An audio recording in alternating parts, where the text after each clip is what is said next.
जर पोलिसांनी कंट्रोल घेतला नसता तर अनेक अनावश्यक अशा गोष्टी त्या ठिकाणी घडल्या असत्या। त्याचा अधिकार सर्वांना आहे। केवळ लोकशाहीमध्ये आंदोलन करतानाही संविधानाने दिलेले हक्क आणि त्यासोबत संविधानाने टाकलेली जबाबदारी या दोन्ही गोष्टी लक्षात घेतल्या पाहिजे।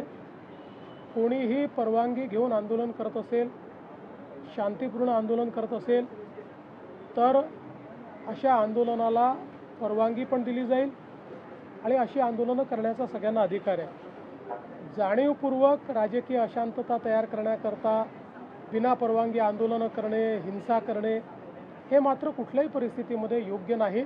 त्याच्यावर आवश्यक ती कारवाई केली जाईल। बघा, एक गोष्ट तर निश्चित आहे की कुठलंही आंदोलन आपण बघितलं, ज्यावेळेस आंदोलन फेसलेस असतं त्यावेळी काही प्रवृत्ती त्या आंदोलनात शिरतच असतात आणि त्या प्रवृत्ती त्या आंदोलनाचा फायदा घेऊन त्या आंदोलनाच्या खांद्यावर बंदूक ठेवून आपलीही स्वार्थ कसे आपल्याला पूर्ण करता येतील असा प्रयत्न करत असतात। आता दिल्लीमध्ये जे आंदोलन झालं, अनेक राजकीय पक्ष त्यामध्ये आपली पोळी कशी भाजता येईल हा प्रयत्न करतायत। अनेक अशा संघटना की ज्या संघटनांचा या विषयाशी घेणं देणं नाही आहे, पण अराजकता कशी तयार करता येईल त्याचाही प्रयत्न करतायत। ज्यावेळी फेसलेस आंदोलन असतं त्यावेळी आपण दिल्लीमध्ये देखील बघितलं की कशा प्रकारे नेतृत्वहीन अशा प्रकारचं एक त्या ठिकाणी व्यवस्था आपल्याला पाहायला मिळाली। पोलिसांच्या गाड्या फोडणं असेल, गाड्या उलटवणं असेल, पोलिसांवर दगडफेक असेल, अशा अनेक गोष्टी घडल्या।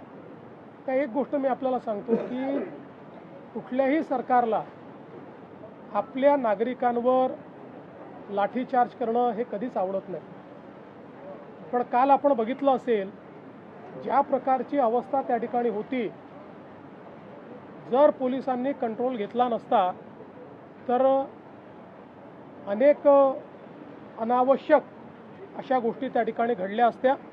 पोलिसांनी मोठा संयम देखील दाखवलेला आहे आणि अर्थातच अशा प्रकारचं आंदोलन हे त्या ठिकाणी योग्य पद्धतीने व्हावं यापुरतं जेवढं त्याच्यावर कारवाई केली पाहिजे तेवढी कारवाई ही पोलिसांनी केली आहे।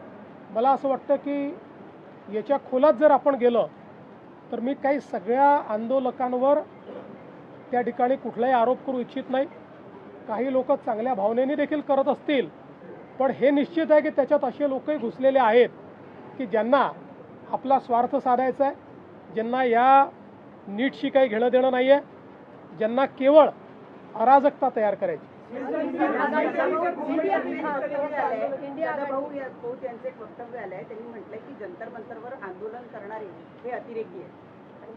सदाभाऊ काय बोलले हे मला माहिती नाही।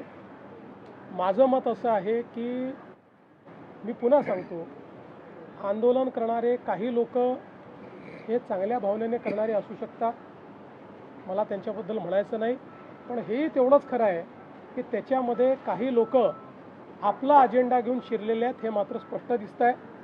त्यातल्या अनेक लोकांना नीट काय हे देखील माहिती नाही, परीक्षा कधी झाली हे देखील माहिती नाही, ते आपापला अजेंडा त्या ठिकाणी सांगून राहिलेले आहेत। याचा अर्थ काय?